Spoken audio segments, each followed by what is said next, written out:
Yes, ni katika mwendelezo wa masomo yetu kupitia channel yetu hii ya YouTube. Mimi hapa ni Dr. Kapilima, the King of Tree Tanzania, mfalme wa miti Tanzania.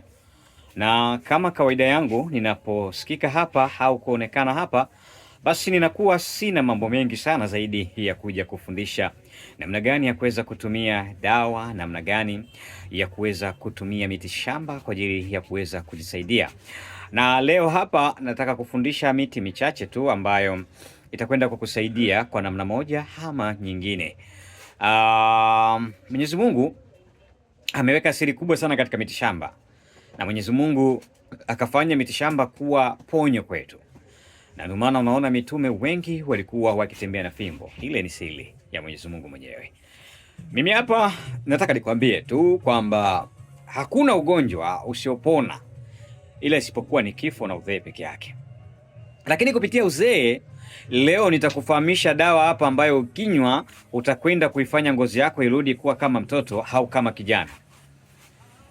Kijana wa miaka 38 huko 37, 40, lakini bado utaonekana kama vile una miaka 20, 25. Na hizo dawa sio nyingi bwana. Nataka nikufundishe hapa.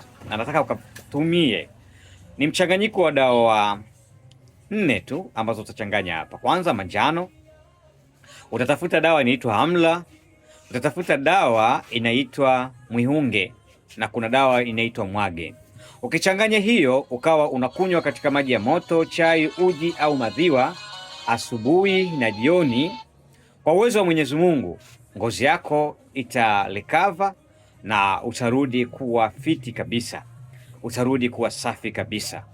Ni dawa ya asili ambayo haina mambo mengi sana kuliko kutumia mavidonge manini. Hapana, unaweza ukatumia dawa hiyo ukanywa, ukiachana kwenda kuweka ngozi yako safi na kukurudisha kuwa kijana, usizeeke haraka, lakini itakwenda kukusaidia kwenye maradhi mengine ya kimwili, kwa sababu mchanganyiko wa dawa hiyo itaenda kukusaidia kwenye uvimbe, itaenda kukusaidia kwenye digestion, usagaji wa chakula, itakwenda kukusaidia kwenye mfumo wa hewa au hali ya upumuaji. Lakini dawa hizo hizo zitakwenda kukusaidia pia kwenye bawasiri na vidonda vya tumbo.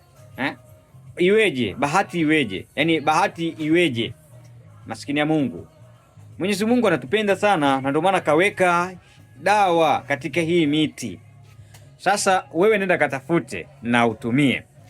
Na mimi nakushauri sana, nifuatilie Instagram Khalid Kapilima, Kapilima au mchawi 78, Facebook Dr. Kapilima, maarifa yangu au mbuicha wage dawa za asili. Wakati Gongo la Mboto mwisho Dar es Salaam Tanzania ndiko tunakopatikana. Karibu ujipatie dawa za jumla na rejareja. Lakini subscribe channel yetu, like, comment na kushare. Lakini TikTok kule Kapilima Spiritual au Kapilima Production. Mwenyezi Mungu awabariki sana na awape nguvu katika maisha ya hapa duniani.